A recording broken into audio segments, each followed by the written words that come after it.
চট্টগ্রামে জমে উঠেছে কোরবানির পশুর হাট। এ বিষয়ে আরো জানাতে চট্টগ্রাম থেকে আমাদের সাথে যুক্ত আছেন সহকর্মী নয়ন বড়ুয়া। জয়, চট্টগ্রামে পশুর সরবরাহ কেমন দেখছেন এবং দাম নিয়ে ক্রেতা বিক্রেতারা কি বলছেন? ধন্যবাদ অথি আপনাকে। কিছুক্ষণ আগে কিন্তু আমরা দেখেছি চট্টগ্রামে বৃষ্টি শুরু হয়েছে, দেখতে পাচ্ছেন বৃষ্টি এখনো অব্যাহত রয়েছে। তবে বৃষ্টি উপেক্ষা করে যারা ক্রেতা, যারা কোরবানি পশু কিনতে এসেছেন তাদের কিন্তু ভিড় আমরা লক্ষ্য করছি।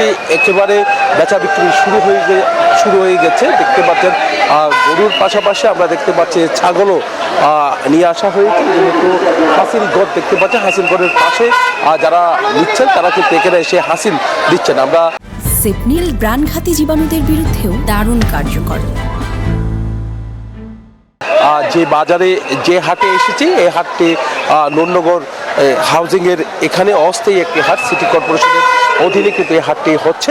তো এখানে দেশের প্রত্যন্ত অঞ্চল থেকে কিন্তু যারা ব্যাপারী প্রতি বছরের মতো এই বছরও নিয়ে এসেছেন অসংখ্য গরু কিন্তু আমরা দেখতে পাচ্ছি। গরুর পাশাপাশি এখানে দেখা যাচ্ছে মহিষ থেকে নিয়ে অন্যান্য কোরবানির পশু কিন্তু এখানে দেখা যাচ্ছে। তবে দাম এখনো পর্যন্ত কমেনি।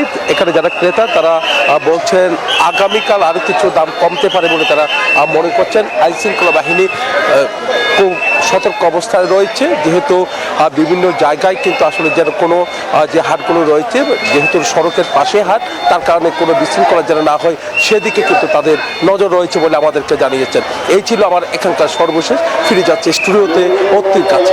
ধন্যবাদ আপনাকে নয়ন বড়ুয়া। আমাদেরকে জানাচ্ছিলেন চট্টগ্রাম থেকে পশুর হাটের খবর।